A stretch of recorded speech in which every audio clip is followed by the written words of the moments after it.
Muito boa noite para todo mundo, sejam todas bem-vindas. Deixa eu fazer uma estratégia um pouquinho diferente do que eu fiz nas outras vezes, que agora vamos tentar compartilhar o link, porque afinal o StreamYard, junto com o Facebook, estão fazendo uma bela de uma bagunça nas nossas vidas. Porque simplesmente, além do link que a gente cria e compartilha, ele cria um outro link agora, uma doideira. Só para a gente passar assim, aí vou tentar distribuir agora, já temos no Facebook.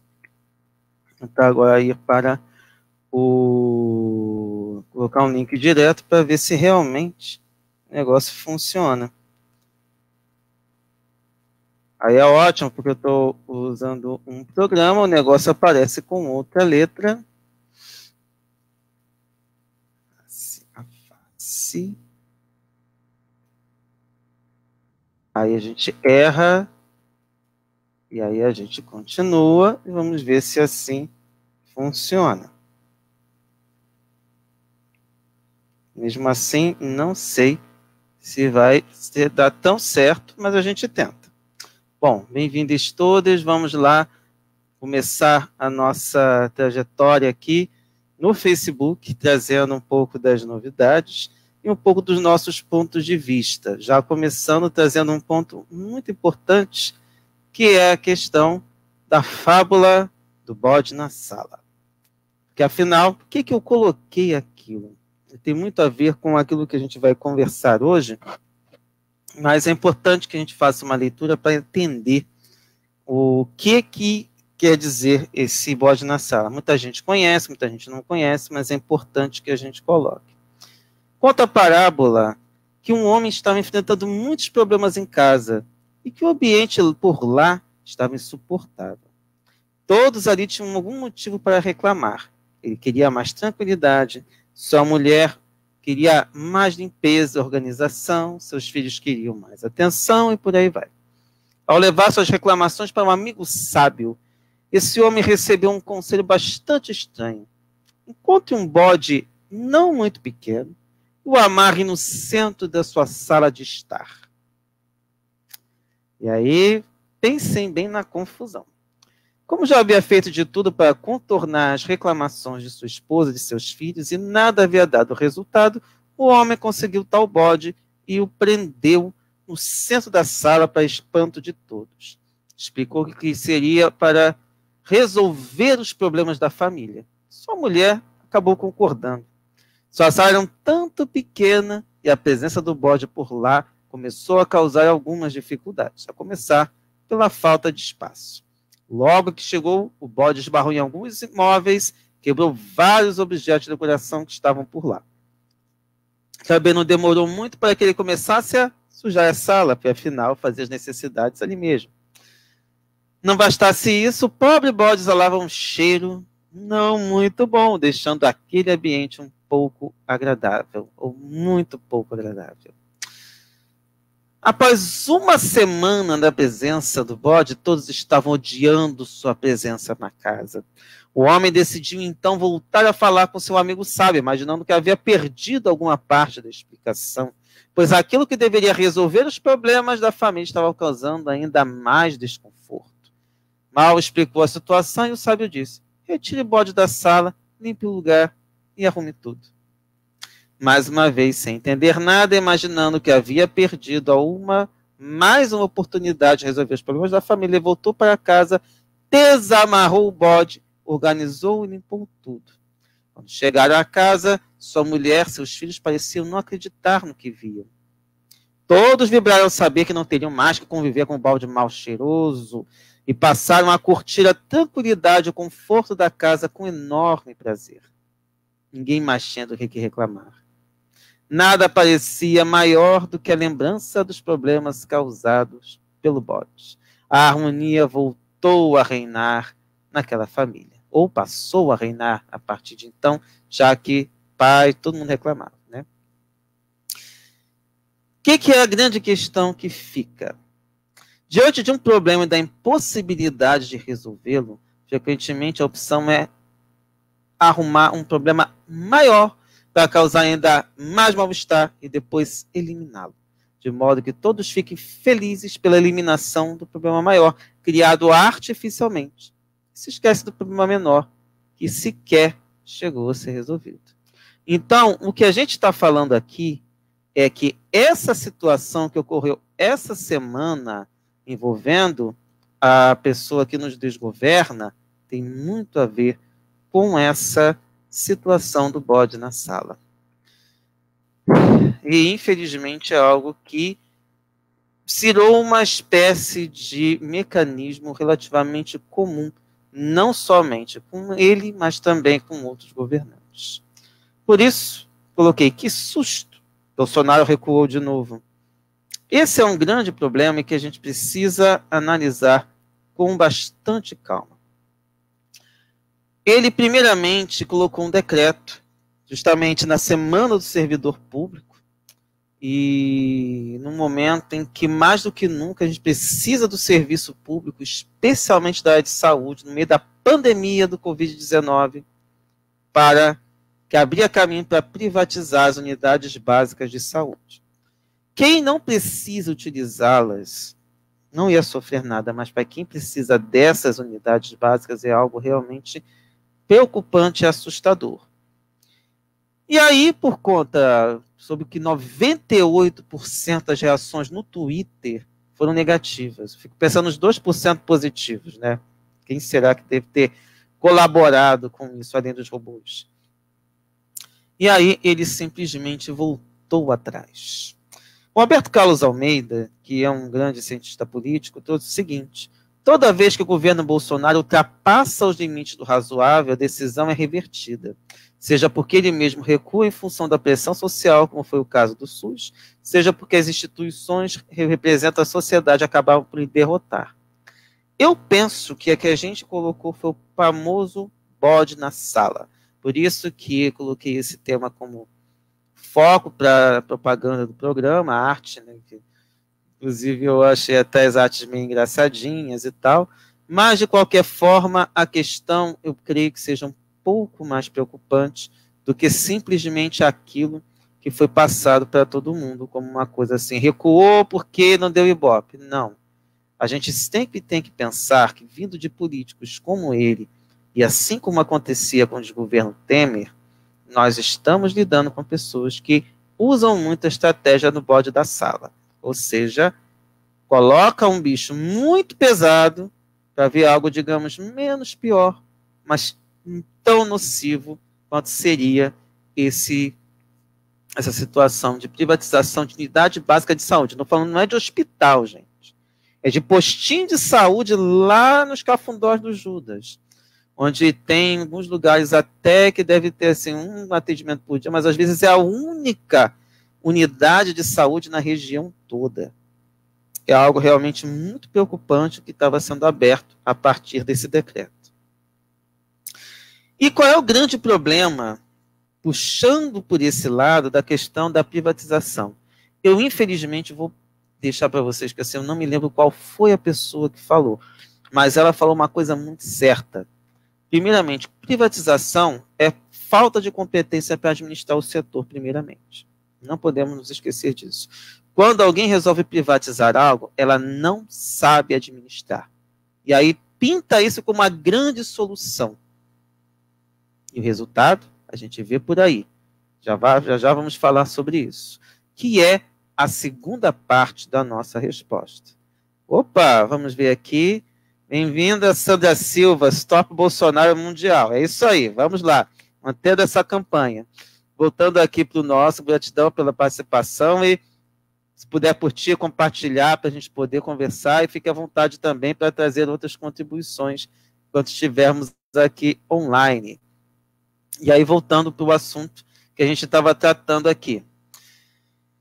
Favorecimento, o segundo ponto muito importante da privatização é o favorecimento a determinados grupos econômicos. Não está relacionada jamais com a eficiência do serviço. Eles vendem essa ideia, mas na prática basta ver qualquer serviço concedido. Não precisa ir muito longe, gente. Não precisa nem falar da privatização das teles ou da eletricidade. Pensa no serviço de ônibus da sua cidade. pensa no serviço de metrô e de ônibus, pensa nessas coisas que já são tradicionalmente concedidas, especialmente transporte público. Funciona direito, é eficiente, corresponde à expectativa da população. Tem lugar que sequer tem transporte público, especialmente se a cidade é pequena. Mas se a gente pensar, por exemplo, pegando o município do Rio, não sei outros municípios, mas ali eu podia notar, era uma quantidade gigantesca de ônibus na Zona Sul, quando a Zona Oeste, que é mais distante, tinha muitos poucos ônibus. Isso se reflete em diversas cidades. Local onde a elite está mais presente, ou as pessoas mais abastadas estão mais presentes, os serviços são fantásticos, funcionam bem. Eu mesmo costumo dizer que é o único local civilizado do Rio de Janeiro, a Zona Sul do Rio. E civilizado não no sentido de você ter pessoas educadas, não, você tem serviços. O Estado está presente.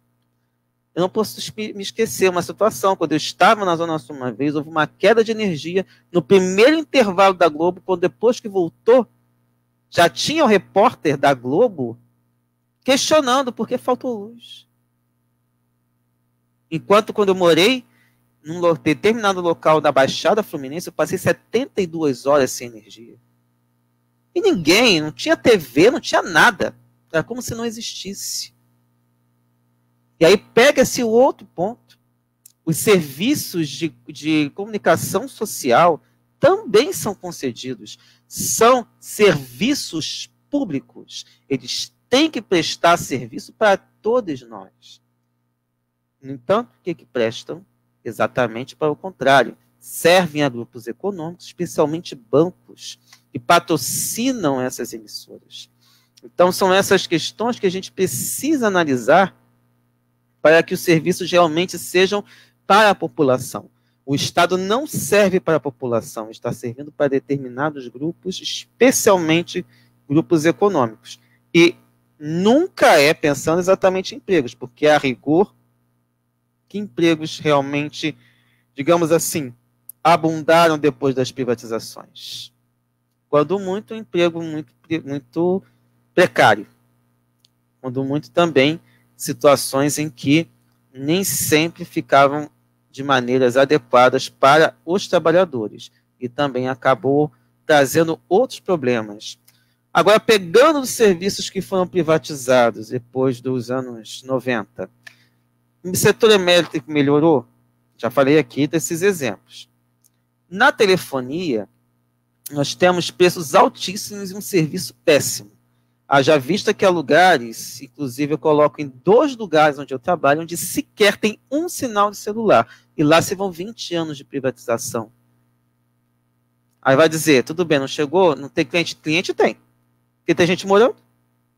Pode não ter aquele contingente populacional da cidade, mas são pessoas até que precisam mais até do que a gente.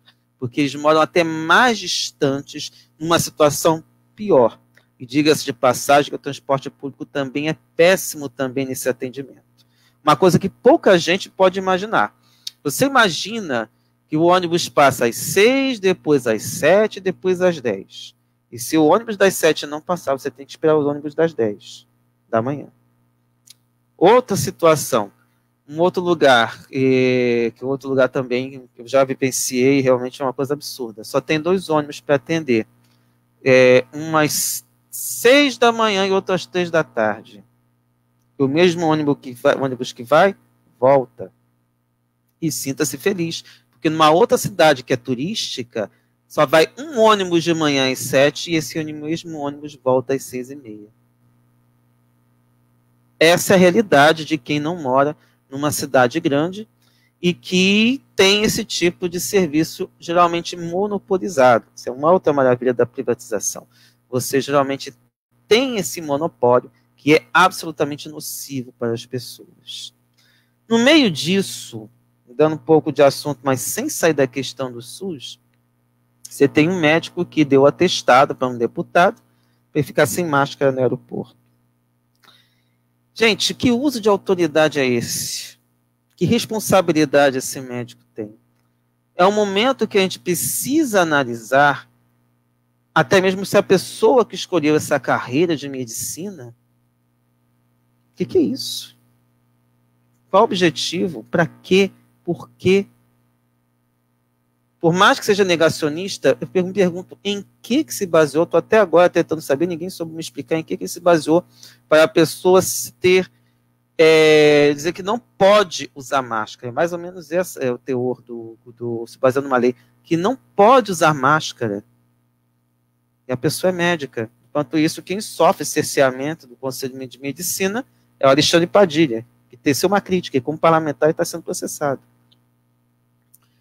Então, são pontos que precisam ser realmente bem colocados e bem pensados, porque não é simples a gente analisar um país como esse.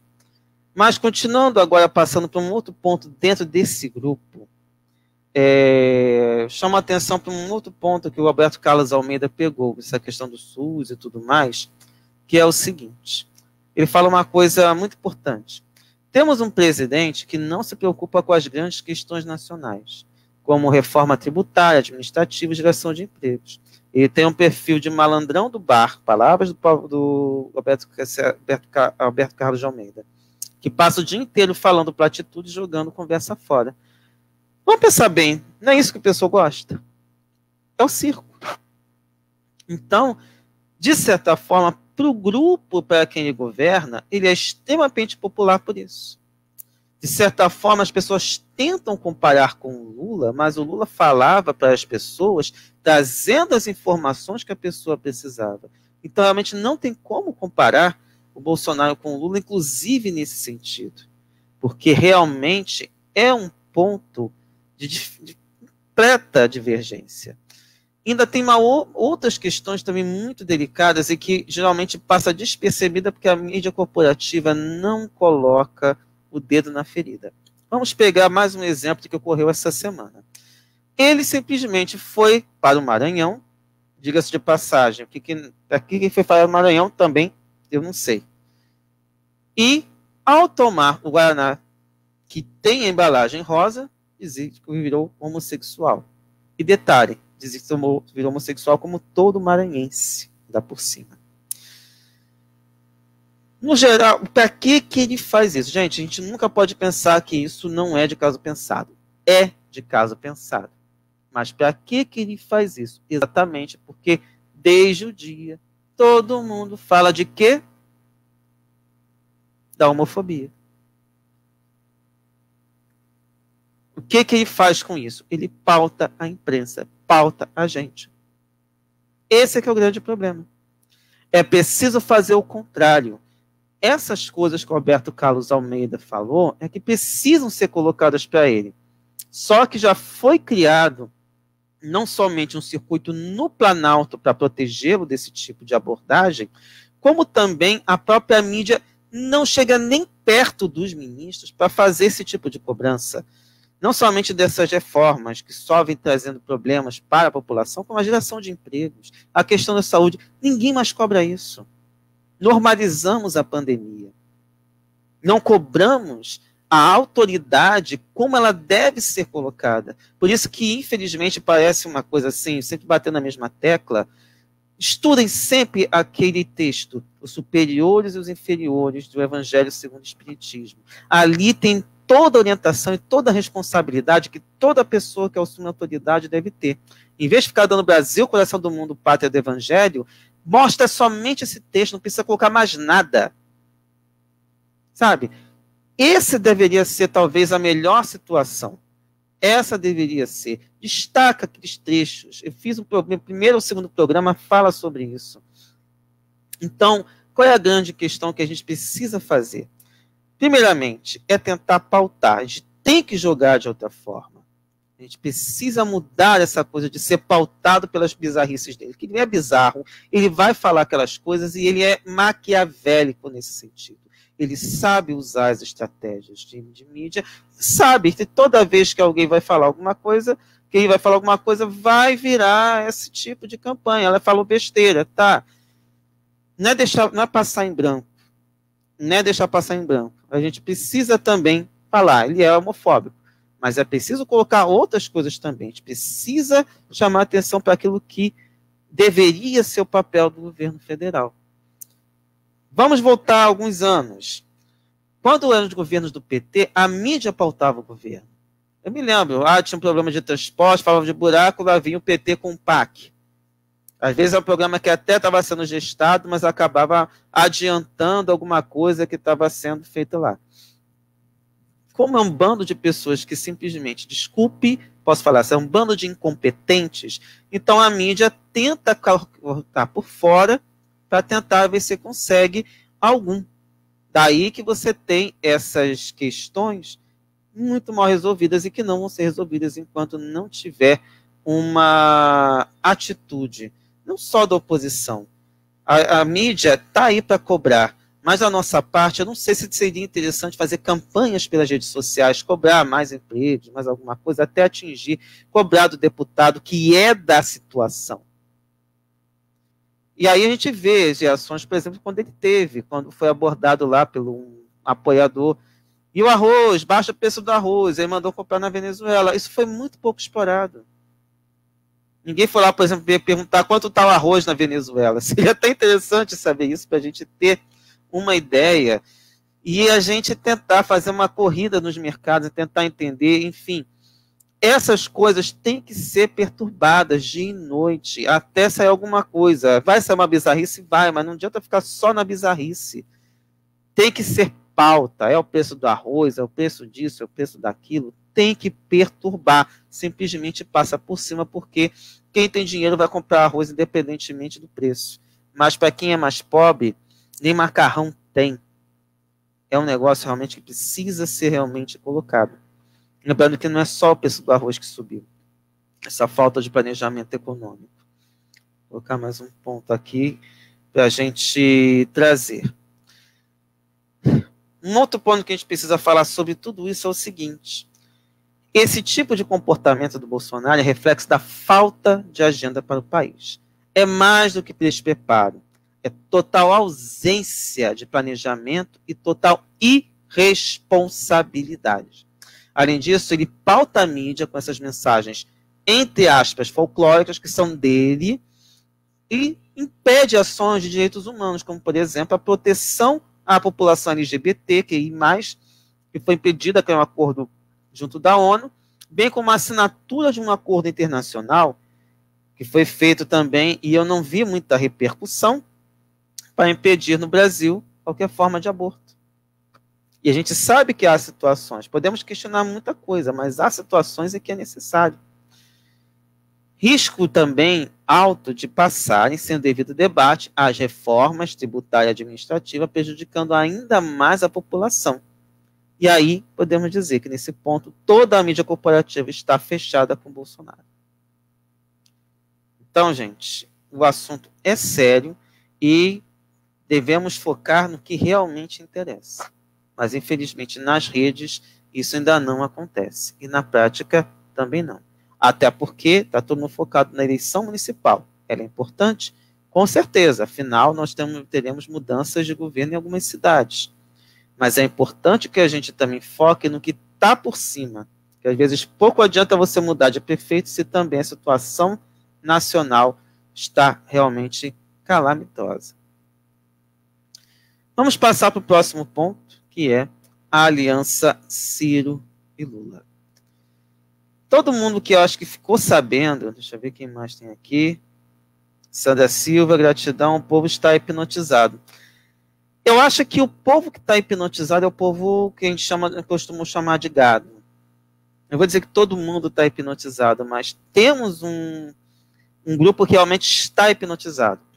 E já cheguei a ver, inclusive, prints de pessoas que estão fazendo uma coisa do tipo: o Bolsonaro falou, privatiza o SUS. Vamos privatizar o SUS. Bolsonaro recuou. Tudo bem, recuou, continuamos com o Bolsonaro. Tem um grupo realmente assim. Mas a maioria das pessoas talvez esteja realmente desligada ou desconectada dessas questões que realmente precisariam ser colocadas. Até porque a gente não é politizado na maioria. É um país muito grande, é um país muito diverso, e a gente conseguir chegar até eles é um dos pontos que, inclusive, é um desafio que eu vou deixar lá para o final, porque é uma das coisas que me preocupa. A gente fala muito entre nós. E não adianta só falar digamos, falar com o pessoal que está na bolha do Bolsonaro. É a gente também chegar na população, para as pessoas entenderem que não é de aceitar migalhas que vêm do Estado. Ela tem direito ao atendimento no hospital, no posto de saúde, a uma escola de qualidade, não somente o pessoal que trabalha numa cidade grande. Então, é possível que a gente tente chegar perto. O problema é esse, que caminho que a gente pode escolher para tentar chegar na população, especialmente a população mais carente, que é a que mais sofre com isso. E temos muitas questões, porque são temas relativamente complexos, mas é importante que a gente tente chegar para eles para sair um pouco dessa inércia, inclusive para a gente entender que dinâmica que há nessas classes populares. E nesse ponto, as igrejas evangélicas que apoiam Bolsonaro estão muito 1000 anos à frente da gente nesse ponto de controlar mentes. Então, não sei se dizer se todo mundo está hipnotizado, mas tem gente que realmente está. Mas algumas pessoas, eu acho que ali é questão de a gente conversar e perceber em que ponto que a pessoa está. O problema é que, com a pandemia, a nossa vida social ficou realmente muito restrita e nem todo mundo tem acesso à internet. Aqui, por exemplo, certamente quem está aqui assiste 247, fórum, vê veículos que trazem informações que dizem respeito ao, assim, que coadunam com o nosso pensamento. Mas o problema é chegar naquelas pessoas que muitas vezes ficam assistindo Globo News, muitas vezes assistir Globo, tem raiva, vai assistir Record, e acha que está sendo bem informado, quando está sendo desinformado, está sendo colocado numa redoma de vida, nessa bolha, como a gente tem falado.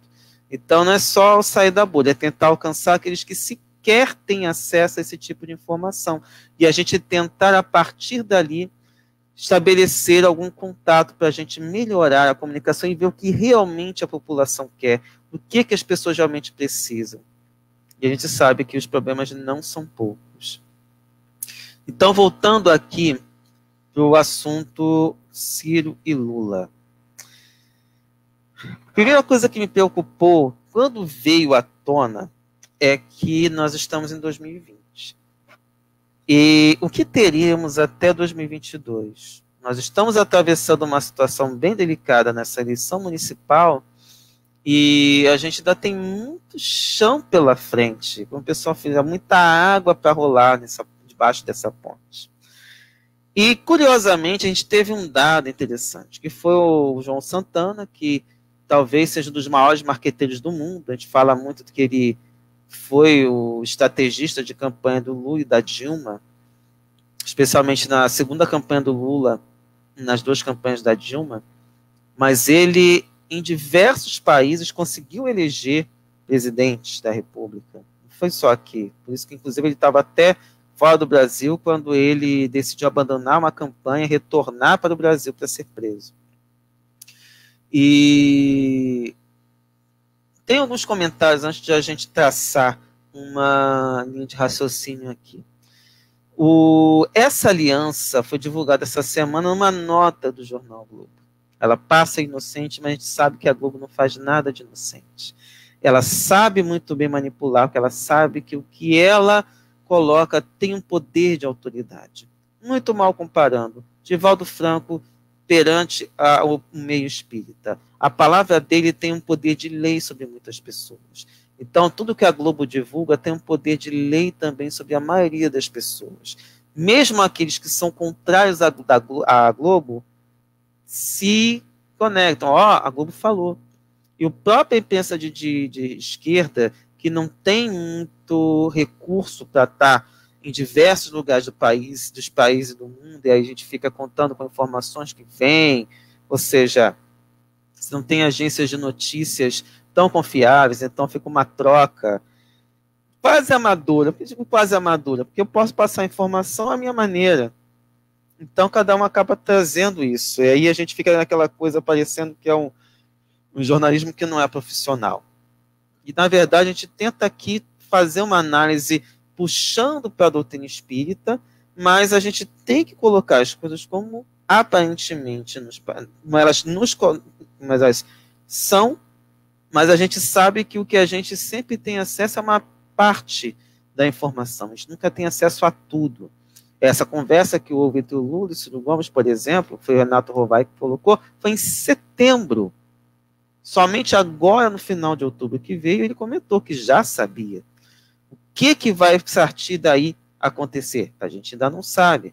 Mas o fato é que se ela veio à tona neste momento, faltando cerca de 15 dias para a eleição municipal, ela tem um significado forte, até porque você tem dois partidos que hoje estão em campos que não estão exatamente do mesmo lado.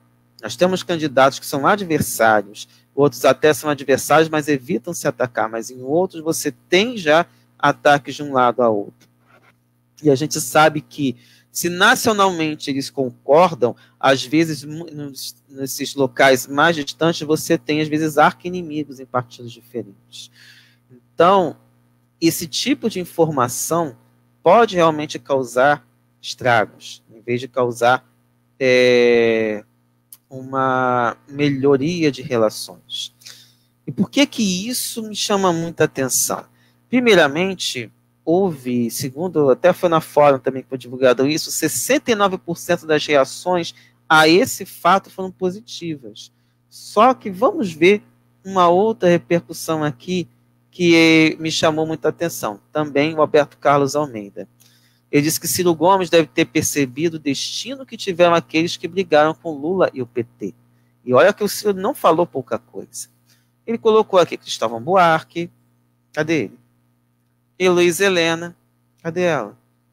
Marta Suplicy, entre outros. E deve ter notado o caminho pela frente que tem uns que não brigaram, como o caso do Boulos, o caso do Flávio Dino, que tem realmente ganhado maior repercussão e realmente tem procurado manter, tem suas ambições políticas, mas tem procurado manter uma linha sem entrar em confronto com o Lula e mesmo com o campo político do Lula, até porque todo mundo está no mesmo campo político, que é o campo político progressista, que nós também denominamos de esquerda. E aí, quais são as questões que pegam, que eu acho que a gente tem que analisar? Primeiramente, o Ciro, juntamente com a Marina, me pareceram ser os candidatos da Globo como possíveis substitutos do Bolsonaro com compromissos liberais. A Marina ainda não se manifestou, a Marina está bem afastada, até por conta daquela situação que ficou da escolha do Lula, em vez de escolher Dilma, em vez de escolher Marina, escolheu Dilma. Enfim, é uma situação mal resolvida, coisa que parece ter sido também um problema com a Marta Suplicy. Mas podemos aí ter duas visões ou duas possibilidades. Está muito recente ainda para ver o efeito disso. Mas ali nós temos um possível descarte do Ciro Gomes desse esquema. Quando o Ciro procurou o pessoal mais à direita, ele até teve conversas, mas não teve um apoio ali ainda. Você vê que as alianças, por exemplo, do PDT têm sido mais com o PSB, que tem um perfil muito parecido de políticos. E assim, podemos falar dos nomes dos partidos. A gente não pode ficar fixado nisso, senão o PDT tinha que coligar com o PTB, por exemplo. E não é isso que acontece na prática. Então, nós temos que olhar bem os campos políticos que são disputados. E é basicamente o mesmo eleitorado. Então, realmente, fica uma coisa complicada essa divisão. Então, enquanto muitos estão saudando, estão achando bom e tudo mais, isso também pode ser uma forma de tentar colocar água no chope, como se diz por aí, por conta dos radicais. Como a própria Gleice, presidente do PT, já veio reclamar da questão das ofensas que foram proferidas pelo Ciro Gomes com relação ao PT.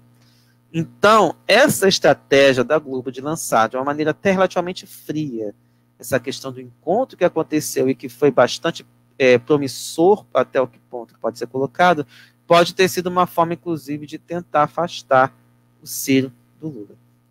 Então, muito cuidado, gente, com determinadas coisas, porque as nossas mídias sabem da autoridade que tem perante as pessoas, perante as outras mídias, e ela sabe também pautar bem determinados assuntos. E quando coloca pessoas que são inimigas deles, então É bem colocado. Tu és louco por quê? Leidson Água, por favor, explique. Mas eu sei que há muitas coisas que a gente precisa analisar com tranquilidade, com calma. Estou colocando uma opinião. Estou falando assim, eu sempre coloco, eu não sou guru, não estou aqui para colocar e nem impor a minha opinião a ninguém. Mas eu creio que a gente precisa analisar os fatos e analisar possibilidades. Mas a gente tenta puxar e entender também quais são as estratégias. Quem soltou essa informação não soltou à toa. E o assunto estava em segredo há mais de um mês. Por que foi soltado, foi colocado assim? Qual era o objetivo? A gente não sabe. Pode ter sido para mostrar que era unir, como pode desunir, como realmente pode vir a acontecer. Não sabemos. Temos que aguardar o desenrolar dos acontecimentos. Mas, infelizmente, a gente sabe que a imprensa pauta e ela gosta também de criar confusão. Vide que durante muito tempo ela tentou colocar o Lula contra a Dilma, quando foi durante o início do governo Dilma. Fora outras situações. Ela gosta de provocar situações, a gente não sabe. As versões são os fatos e as versões. Vamos aguardar o desenrolar dos acontecimentos, porque a gente também não sabe o que vem por aí e muito menos também o que foi conversado nesse diálogo entre o Ciro e o Lula. Então é o famoso hashtag aguardemos, mas novamente fica o cuidado que devemos ter com a imprensa e o objetivo que a imprensa tem com relação ao que vem por aí. Passando para um outro ponto, Biden, imperialismo humanitário. Gente, é um dos pontos que também preocupa bastante. Eu não sei até que ponto que vocês estão sabendo, mas é uma coisa que a gente vai ter de tomar cuidado. Saiu no The New York Times, deixa eu até ver aqui do artigo que eu separei, que é da revista Ópera, ou Opera, não sei como é que o pessoal coloca, mas eu queria Ópera. Foi de hoje, falando sobre a política do Joe Biden para a América Latina. Mais golpes ao estilo Obama. Então, a rigor, Biden vencendo, que vamos ter à frente, você novamente, o imperialismo humanitário, promovendo golpes de Estado. E aí, qual é a preocupação? Vai ter tanque na rua? Creio que não. Mas podemos ter, de repente, aquelas coisas como foi em 2013. De repente surge um protesto. Você movimenta as pessoas, coisa do tipo que eu vim. Vai para a rua, vai fazer o quê? Vai para a rua fazendo qualquer coisa. Aí nisso, a gente viu o que foi que aconteceu. Então, esse tipo de manipulação, que até hoje foi muito mal explicada, e que até hoje gera polêmica, já vi embate entre o Rodarrit e o Lula sobre o que aconteceu, é um ponto que a gente precisa tomar cuidado. Não somente no Brasil, o mundo inteiro tem que se preparar, porque o Trump pode ser terrível. Para a gente, inclusive, como símbolo, ele é péssimo, porque, afinal, a truculência dele e do Bolsonaro tem estimulado um nível de mortes e perseguição a determinadas populações que bateu recordes. Na semana passada, a gente tratou aqui do Anuário de Segurança Pública. Inclusive, eu escrevi um artigo dividido em 3 partes no blog Canteiro de Ideias, para a gente tentar pensar de que forma que a doutrina pode nos auxiliar para essa parte de segurança pública. Mas há muita coisa ainda que deve ser colocada em pauta, porque a subida dos democratas, apesar de nos livrar do Trump, pode nos trazer uma outra questão, um outro problema. Por isso que, quando eu abordei pela primeira vez, eu falei Beelzebub versus Satanás. Então, a gente não tem ali boa coisa. Mas o problema é que vão voltar as estratégias conforme eu já imaginava. Só não imaginava que já colocasse isso de maneira tão evidente. E a gente vê algumas coisas, por exemplo, os Estados Unidos voltou a vender armas para Taiwan exatamente para perturbar a China. E a China é o grande inimigo atualmente que foi eleito pelo Trump. Mas não é só o Trump. O Trump usa isso, mas é do próprio Estado profundo que tem procurado, de alguma forma, manter-se dominante. manter-se hegemônico. Isso vai continuar de uma maneira muito evidente por muito tempo, enquanto os Estados Unidos continuarem sendo a economia dominante, o império, dessa maneira como nós estamos vendo, o império em nível mundial. Por outro lado, a gente teve outras questões. União Africana elogiando a China por sua verdadeira amizade com o continente. A gente vê que a África continua abandonada pelo império. E nesse ponto a China está se aproximando exatamente para fazer aquilo que se deve, ou pelo menos investir. Sabe que a gente tem uma visão de lucro aí, que afinal a China está muito longe de trazer o comunismo, ela está trazendo o capitalismo de uma maneira menos agressiva, ou trazendo de uma outra maneira que não seja aquela coisa tão devastadora como os Estados Unidos têm feito. Mas ela continua sendo alguma coisa bastante delicada. E aí um outro ponto que demonstra esse imperialismo humanitário. O Rafael Correia denunciou que a justiça equatoriana agora investiga em caso de homicídio. A gente viu que a Lava Jato trouxe mais uma denúncia contra o Lula. Então é mais barato você promover esse tipo de perseguição do que você botar tanque na rua e provocar tantas mortes. Você sufoca determinados grupos que incomodam. E o que preocupa nesse tipo de capitalismo, desse imperialismo humanitário? A gente percebeu que as várias conquistas ao longo dos 13 anos do PT foram desfeitas. Então, os países estratégicos têm que estar preparados. E um outro ponto que a gente precisa ressaltar: somente regimes mais fechados escaparam. Eu falo da Turquia, do Irã, da Rússia, da China.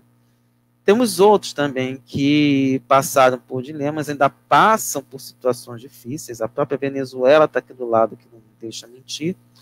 Mas, no geral, você precisa ter governantes muito mais fortes, muito mais, se não populares, mas com um regime de força muito forte, muito pesado, para evitar esse tipo de distúrbio localizado. Então, isso preocupa, por um lado, porque especialmente desse lado do Ocidente, você tem governantes que são muito passíveis de manipulações externas. Diga-se de passagem, estamos utilizando um instrumento de domínio do império. Veja também a baixa audiência, que é reflexo disso também. Que afinal você tem lá um dispositivo e coloca todo mundo que está ao vivo. E já aconteceu de live que eu não divulguei, às vezes dá 2, 3 pessoas sem eu ter divulgado. Eu divulguei essa live, muita gente não apareceu. Então, isso mostra o quanto os algoritmos tentam atrapalhar de todas as formas o grupo, as pessoas que tentam trazer umas análises que não sejam de acordo com os interesses do império. É importante que a gente use, mas é importante até se algum dia a gente pudesse utilizar plataformas que não fossem as deles. O problema é que para você ter plataformas, você tem que ter dinheiro, tem que ter supercomputador. Então, você montar uma outra rede que abasteça essa parte de vídeos ou qualquer outra coisa é bem complicado. Então, é muito difícil vencer essa barreira.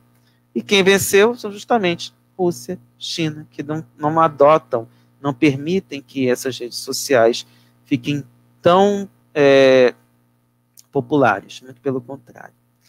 Gente, para quem tiver mais dúvidas sobre essas questões que eu falei, na EFOS eu fiz uma live sobre guerra híbrida.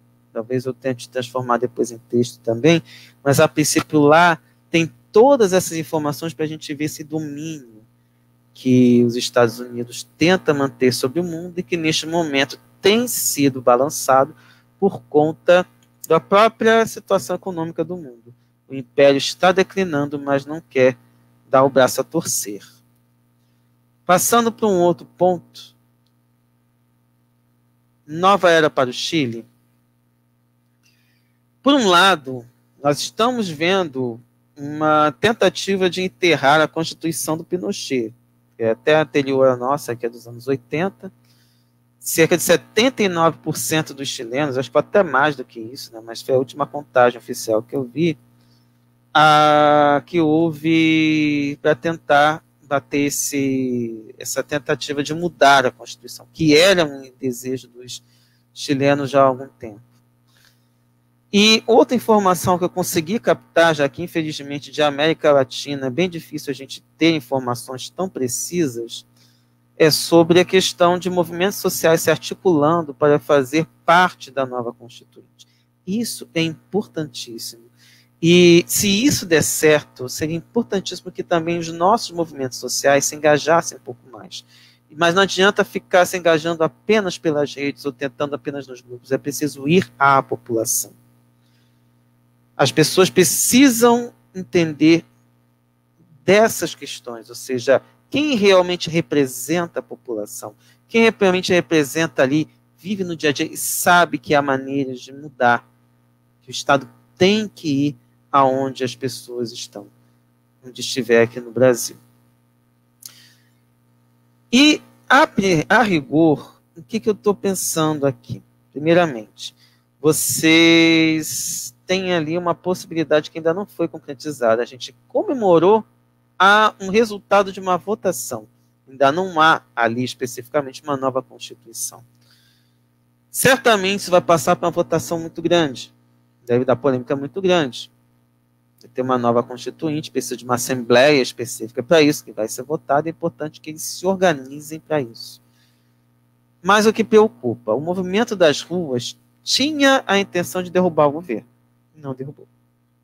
O Pinheira não é o Bolsonaro, mas é um cara de direita. É um representante do Império. Todos os governantes, no geral, especialmente nas Américas, tirando Cuba e Venezuela, têm autorização do Império para estar lá. Acho que o caso do Ortega na Nicarágua também não tem autorização. Eles ficam e por isso tem tido essas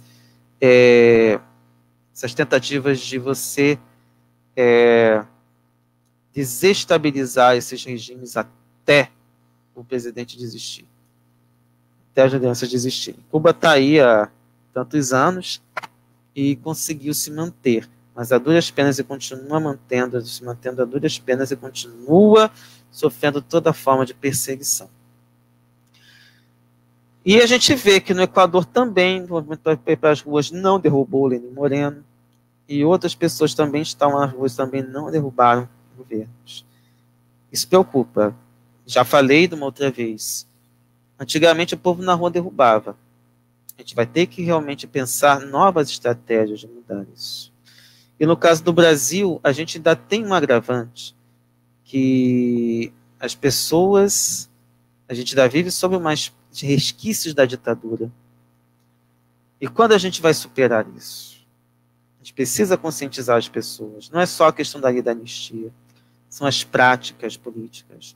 É tudo ainda resquício da ditadura, de uma forma ou de outra. E aí foi interessante que um político, eu esqueci o nome, infelizmente, resolveu, por conta disso, tentar criar uma espécie de nova constituinte aqui. Sinceramente, com esse atual Congresso, até mesmo a nova Assembleia, seria provavelmente um suicídio coletivo, em termos políticos. Você imagine, esse povo quer voltar com a monarquia, ainda tendo Bolsonaro como imperador, vocês imaginem.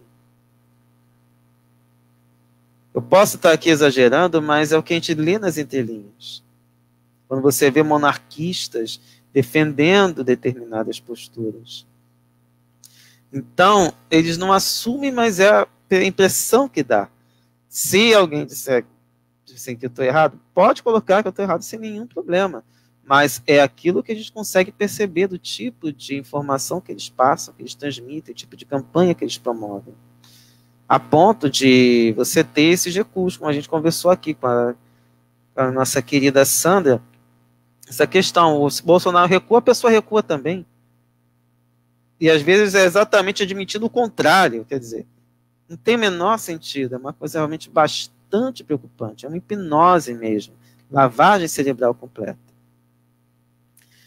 Mas é essa questão que a gente queria colocar. E aí eu coloquei, se o uso da autoridade estaria de acordo nesses casos. Novamente, sempre falo para a gente analisar aquele caso específico do uso da autoridade no Evangelho segundo o Espiritismo. Eu não ia colocar, mas eu resolvi trazer para vocês esse assunto que intuitivamente estava me incomodando. Charlie Hebdo foi islamofobia? Eu sei que isso pode causar polêmica, eu sei que muita gente, de repente, pode chiar com algumas coisas que eu vou falar.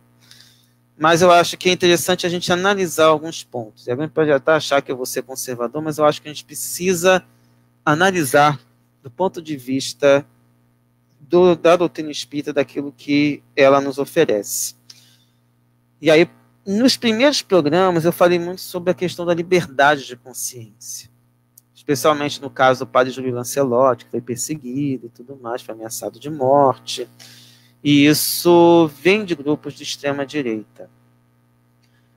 E no caso do Charlie Hebdo, a gente tem uma situação extremamente polêmica. A gente tem um veículo satírico, crítico, mas que está num país imperialista. Não existe outra definição. A França é imperialista, ela continua como império e não é um impériozinho bonzinho, muito pelo contrário. A gente olha para a Inglaterra, bonitinha, muita gente vai para lá, olha para a França, bonitinha, são capitais de impérios, com diversas colônias espalhadas pelo mundo e ex-colônias. Não precisa ir muito longe. Quando houve aquela explosão no Líbano, Emmanuel Macron colocou como possibilidade o fim da independência do Líbano e retorno à condição de colônia, para resolver o problema que foi colocado lá. Então a gente lida com um país que não é, a gente vê com bons olhos por conta de ter tido governos socialistas, mas esses governos socialistas em nenhum momento também diminuíram esses problemas junto às colônias. Então é uma situação um pouco mais complexa. É mais ou menos pensando aqui, muito mal, de repente Estados Unidos ridicularizando coisas brasileiras.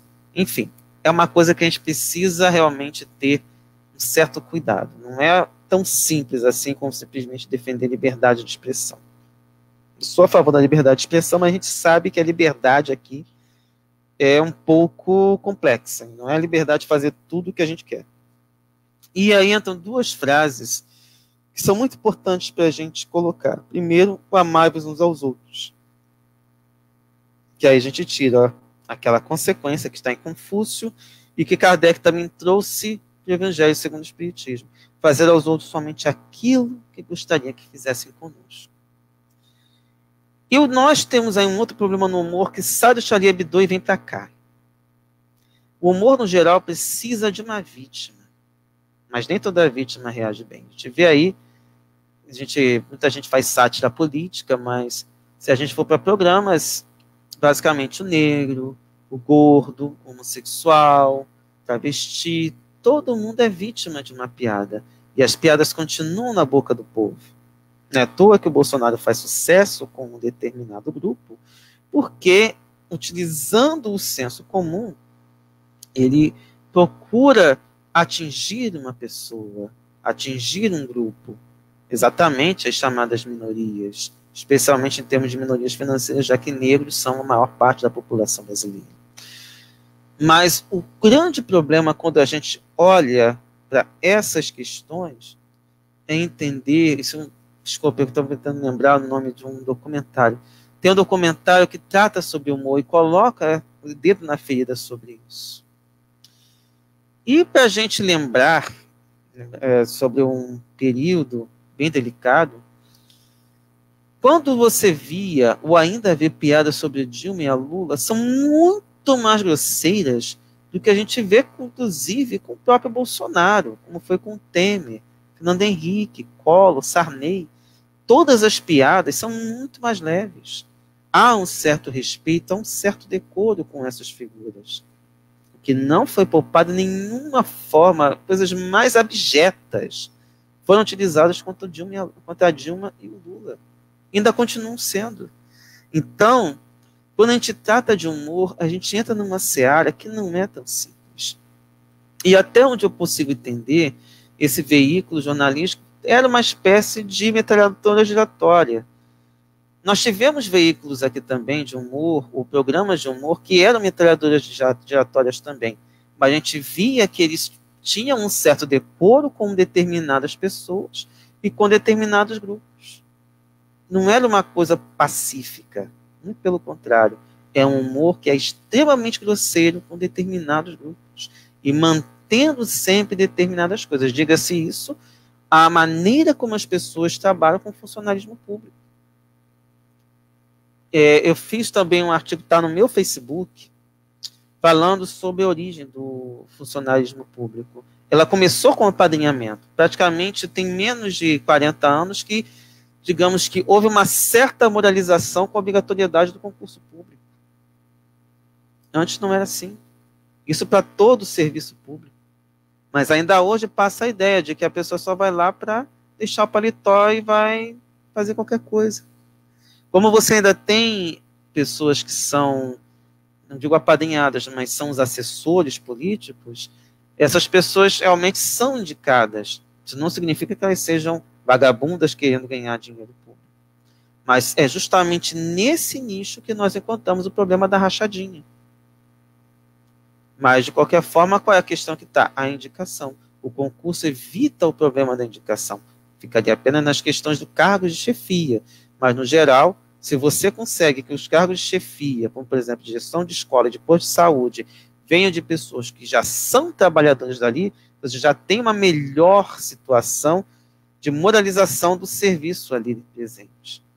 Nem sempre é a melhor maneira, mas isso já é, isso na prática, que eu consigo perceber, é uma maneira mais interessante de você ter um serviço público mais ético e que entenda melhor da situação local, especialmente essas instituições que são mais próximas da população.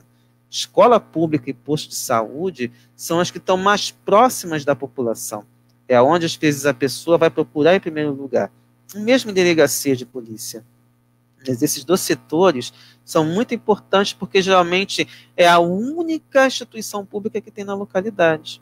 E aí essa pessoa que às vezes é mal remunerada, tem dificuldade para chegar lá, é prejudicada pela reforma administrativa, que vai demitir essa pessoa que está realmente servindo a população, literalmente dando cara a tapa. Porque lidar com a população pobre não é fácil. Eu sei porque eu sou professor de escola pública, fui diretor de escola pública e a coisa mais difícil é quando a pessoa está nervosa.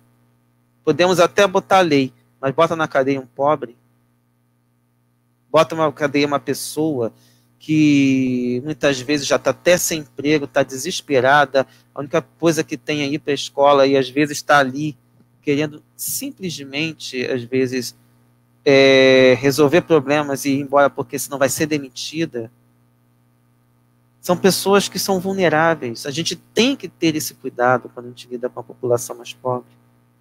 São vulneráveis mesmo, no sentido de chegou atrasado, é demitida, sem nenhum tipo, está em subemprego, está nessas questões dos aplicativos. São pessoas que precisam ser valorizadas nesse sentido. Precisam ser escutadas. São pessoas que passam por dramas terríveis. A gente não faz a mínima noção. E, no geral, o serviço público simplesmente ignora. É por isso que a gente tem que ter muita sensibilidade. E também são as pessoas que são mais desprezadas. As piadas são terríveis. E aí eu queria trazer um ponto polêmico. Foi um comentário que ele no Twitter, respondido pela Natália Urbán, que é colunista lá do 247.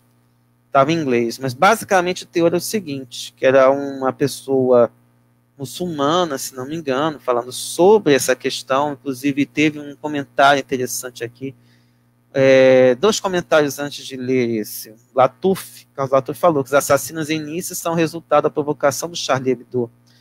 Por outro lado, associações muçulmanas no Brasil disseram que não há nada de islâmico em matar pessoas. É uma defesa, realmente, a questão da defesa da vida é parte.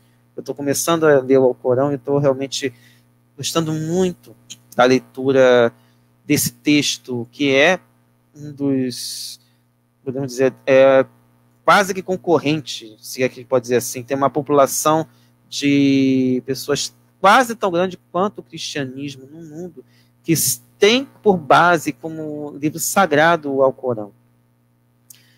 E essa pessoa falou o seguinte, essa pessoa que Natália Urbán comentou: poderia criticar o atentado desde que o Ocidente critique os ataques ao mundo árabe. Isso eu acho que fala mais forte, porque é uma população que tem sido massacrada há séculos. E quando a gente vê, por exemplo, Biden subindo com a ideia de continuar com a política de imperialismo humanitário, quem vai sofrer também é o mundo árabe. E o que é pior, o Ocidente vai apoiar. Então, por isso que, mais do que simplesmente ficar de um lado ou de outro, é a gente entender a responsabilidade, igual aqui. Teve esse irmão aí que deixou aquele comentário que eu não consegui entender, porque afinal a gente vai falando e às vezes aparece alguma coisa, mas a gente tem muita coisa ali, por isso que eu prefiro que outras pessoas comentem, tragam seus questionamentos para a gente debater, que aqui, como eu falei, não estou aqui para pregar nada, estou aqui para a gente trazer os assuntos e a gente debater. É uma pena que tem pouquíssima gente, mas todo mundo deixando seu comentário no sentido de é o feedback necessário para entender se de repente eu estou falando coisa errada, estou falando coisa certa. E em nenhum momento aqui eu vou simplesmente botar o dedo na ferida de ninguém de maneira irresponsável. Mas esse assunto do humor e da maneira colocando aqui, que é um veículo que não deixa de ser um símbolo do Império Francês, colocando o dedo na ferida numa população que é muito marginalizada, que é a população muçulmana na França, da mesma forma como se faz piada de negro aqui no Brasil. Isso tudo mostra pessoas que às vezes não têm mais nada, não têm nada a perder, e parte para esse tipo de atitude. Então, primeiramente, é claro que a gente, se for colocar em pauta a questão de oração, se Jesus falou para amar os nossos inimigos, a gente tem que orar por todo mundo, especialmente por quem praticou esses delitos. E também para os cartunistas do Charlie Hebdo, que não sei dizer se foi de maneira irresponsável, se foi de maneira exatamente para provocar, porque afinal, em nome da liberdade, eu posso fazer o que eu quiser, mas há um limite para a nossa liberdade. E o limite está exatamente na responsabilidade que a gente tem sobre os nossos atos. Talvez eles não pensassem nas consequências, mas é preciso entender que já pela segunda vez eles foram vítimas das próprias atitudes. E assim, para fechar esse termo, eu tentei construir aqui uma maneira de fechar. Em vez de defender a liberdade do Charlie Hebdo, criticar o ataque considerado terrorista e fazer silêncio ante o massacre do Ocidente no Oriente Médio, que tal escutar os que dizem os muçulmanos? Conhecer melhor a história da região, ver com a cultura islâmica, dar-lhes o lugar de fala. Isso é amarmos uns aos outros. E aí a gente consegue repensar o humor. O humor não precisa ser agressivo. O humor pode vir de outras maneiras. O humor que ridiculariza realmente é preocupante. Ele precisa de uma vítima. Mas a gente pode fazer um humor construtivo. A gente pode mudar de atitude. E por fim, eu queria deixar um desafio. Eu vou pedir para quem chegou até o final, depois deixar nos comentários o que a gente pode pensar, que é outra preocupação que também tem.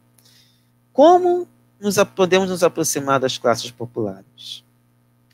No Espíritas à Esquerda, estava hoje tentando conversar no Twitter com Leonardo Boff, e aí eu perguntei, será que a gente vai ter que, de repente, criar uma espécie de SEBs, comunidades espíritas de base? Não sei.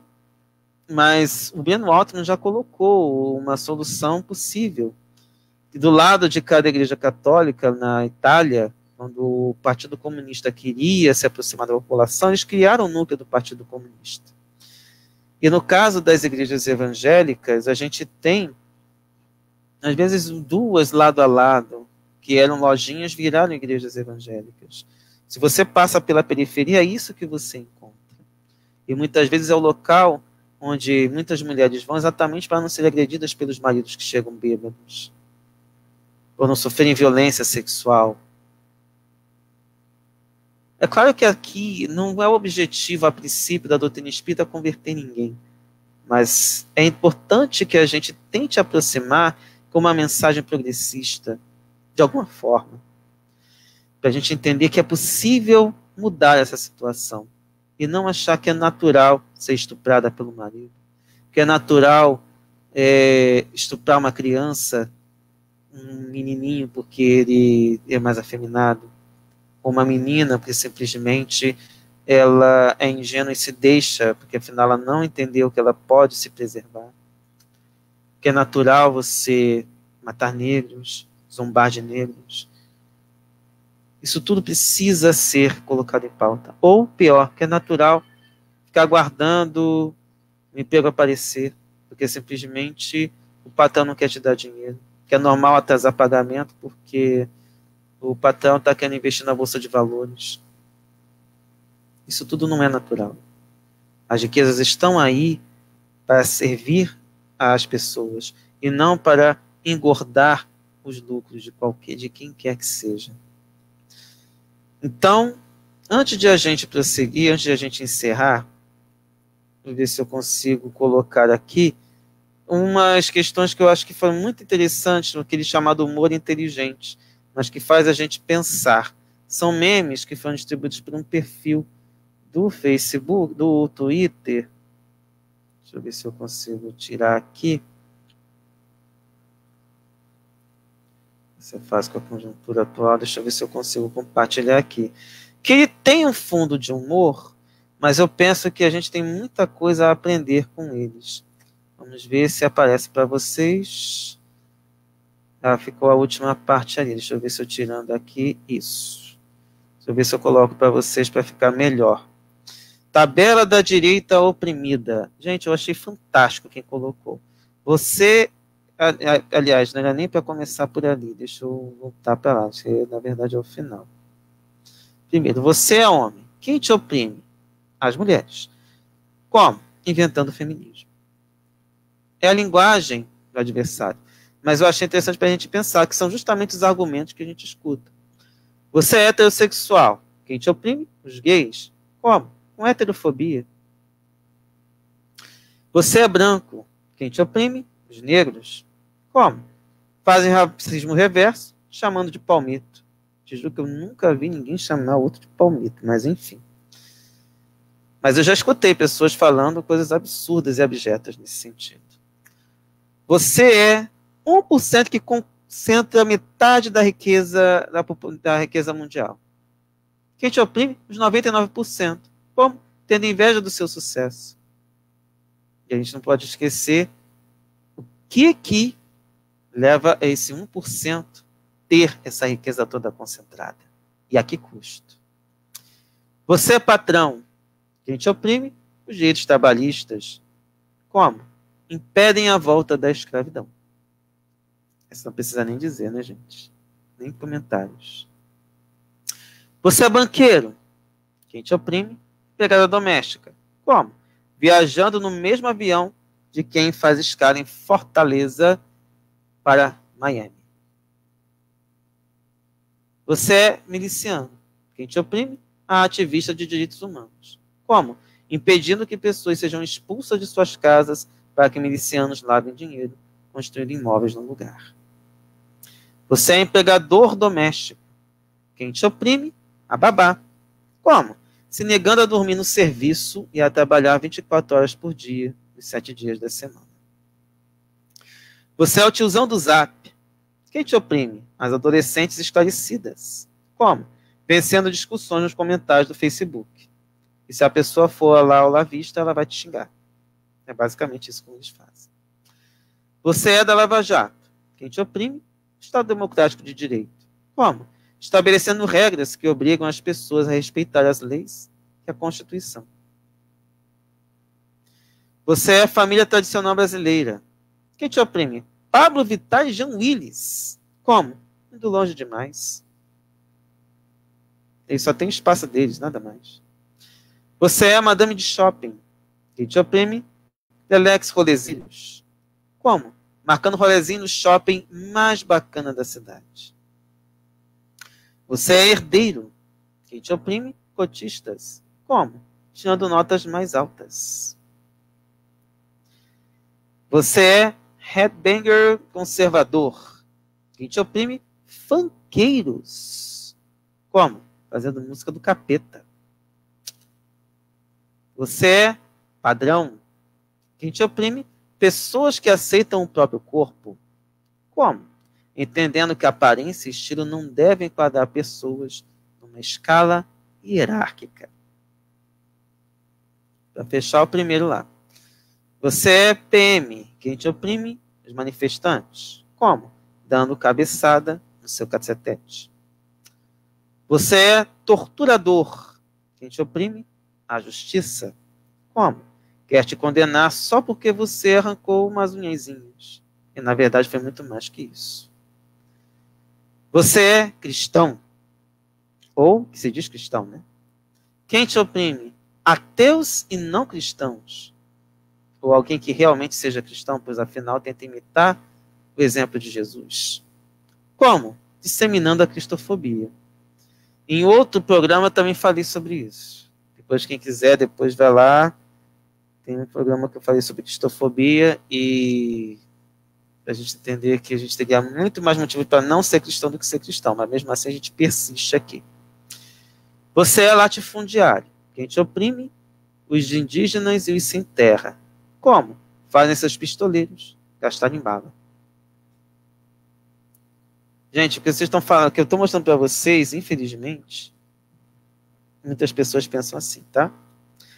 Você é fã do Bolsonaro. Quem te oprime? Filosofia, ciência, história e outras invenções do MEC. Como? Te fazem pensar.